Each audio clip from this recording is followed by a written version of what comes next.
திருப்பூர் மாவட்டம் மங்களம் அடுத்த வேட்டுவபாளையம் பகுதியில் உள்ள சுடுகாட்டின் அருகாமையில் கழிவுநீர் தேங்கி நிற்பதால் சுடுகாட்டில் ஊற்று நீர் சுரப்பதாகவும் இதனால் சடலங்களை அடக்கம் செய்ய தோண்டும் குழியில் தண்ணீர் ஊற்று ஏற்படுவதாகவும் கழிவுநீரை வெளியேற்ற சாலையிலேயே பாலம் அமைக்க அப்பகுதி பொதுமக்கள் கோரிக்கை விடுத்து வந்தனர்.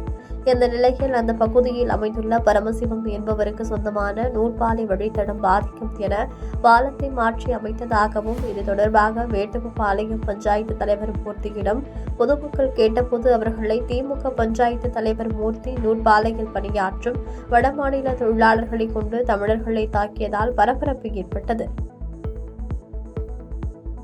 பாதகம் செய்பவரை கண்டால் நாம் பயங்கொள்ளலாகாது பாப்பா, மோதி மிதித்து விடு பாப்பா, அவர் முகத்தில் உமிழ்ந்து விடு பாப்பா.